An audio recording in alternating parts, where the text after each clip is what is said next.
Hello. It's been about a week since I made an entry, I guess, of my thoughts. So I've been bad.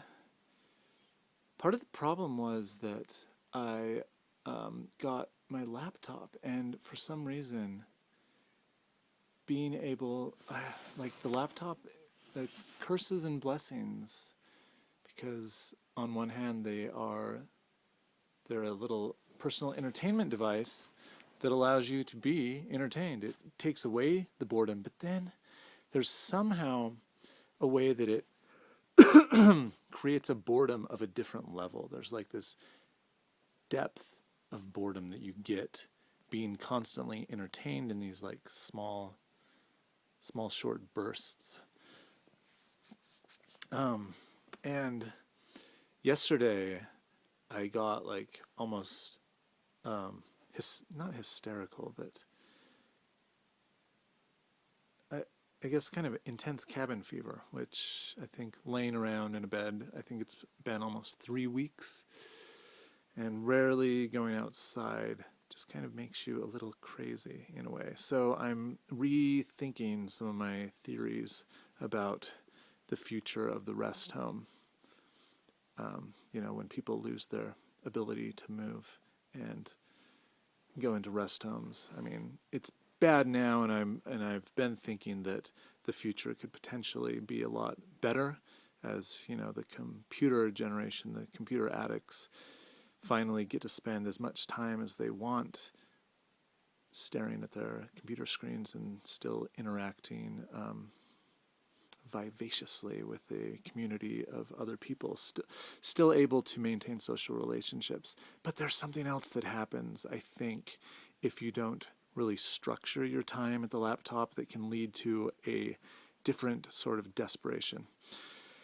And so I haven't turned on my laptop today, and I've basically laid around getting bored enough to get to the point where I will actually produce something. So this is an experiment on myself.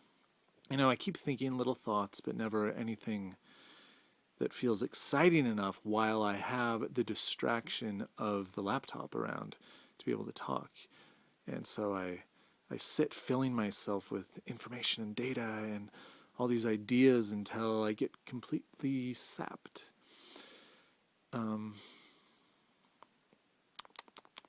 So I guess now time to think and talk about all these things that I've perhaps been wanting to talk about. I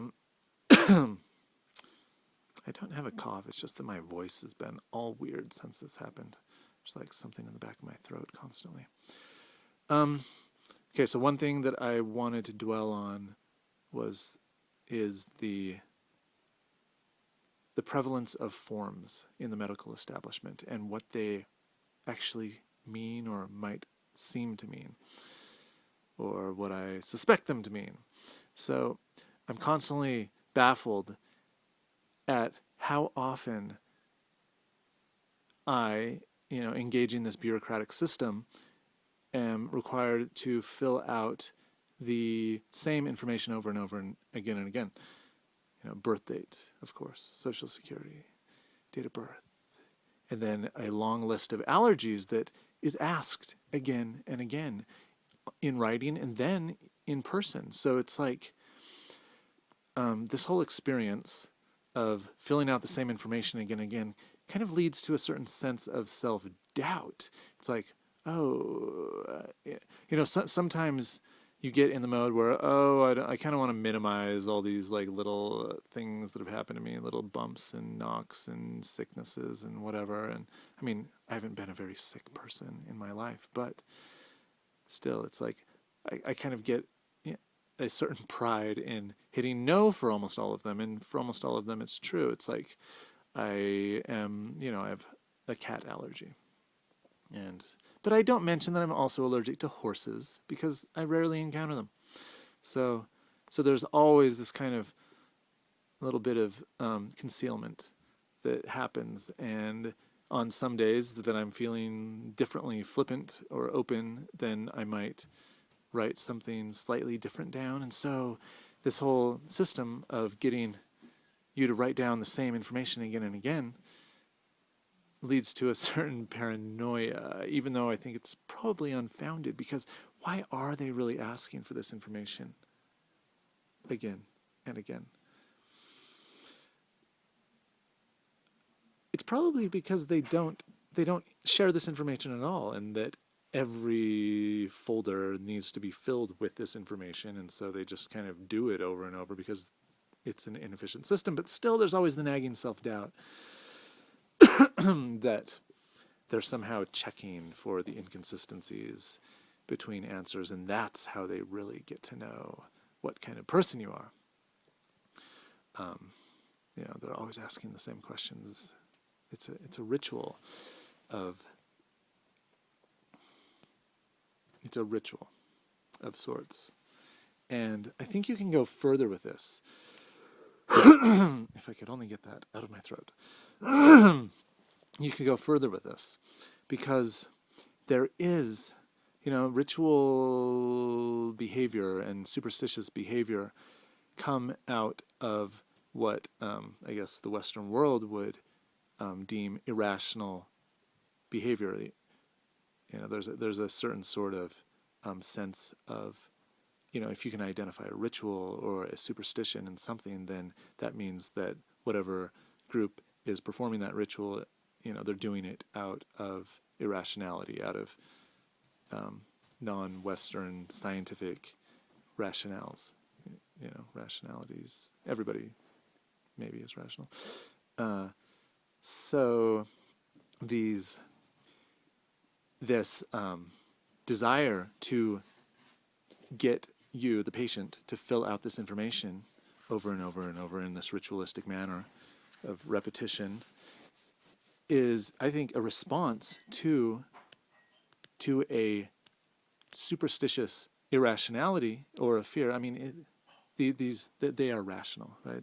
Like, people have tried to ward off ghosts and spirits because ghosts and spirits on a certain level exist. And so this is how they exist for the medical establishment, and why they require these sorts of incantations by the patients, and this interaction of that repeats. And it's largely in part due to the huge risks associated with being sued, with the chance that any patient that a doctor interacts with could be the person that takes down your career. And so there's a massive factor of uncertainty and unpredictability in the patient who could actually be the demon that takes you out and destroys your life, your livelihood, kills you. So there's this. So I see that as one of the functions of these endless forms. I mean, it's pretty obvious. That's what, like, legalese is essentially an incantation that is supposed to ward off evil, from the perspective of the doctors, nurses, etc., and the legal establishment, especially the insurance companies and all that. So that's part of the function. And I see this especially, I'm reading the book Spirit Catches You When You Fall Down by Hadiman, and it essentially details the interactions between the medical establishment in dealing with a Hmong child who has taken ill in our epileptic seizures is what we think, but their culture sees her as her soul has been snatched, and this culture does not automatically accept the legitimacy of the medical establishment. So which is what we've been very enculturated to simply acknowledge, to simply obey, really, and to listen and to accept the diagnosis, the prognoses of the doctors. And it's really interesting. Like, so for example, I'm supposed to be wearing a boot right now. I got my splint off yesterday, and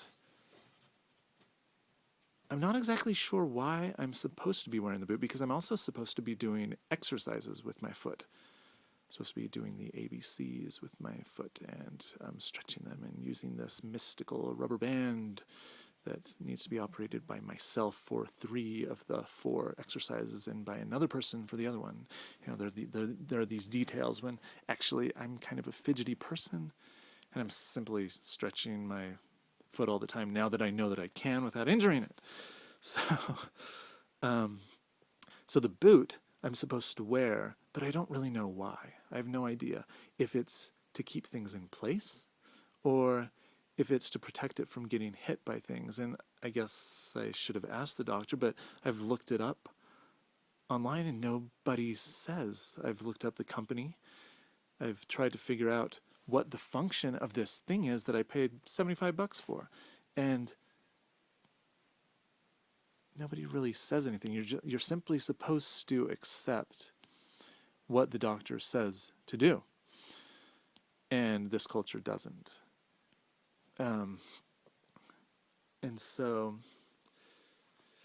I think it's really interesting how much our culture gives credit and kind of automatic authority, you know, to this establishment, which for one reason or another doesn't really have the answers. They can do a lot, but it's one method. You know, the human body does a lot more than any doctor ever does. And there's a lot of different ways to interpret how to fix the human body, and a lot of different methods work. Yet, within the medical establishment, there's always one right answer. And this kind of derives, I think it passes down from the scientific view that there is an objective reality. So that means that there's one thing, there's one existence that is true, and all other existences are shown to be false and falser by certain disprovings or whatever.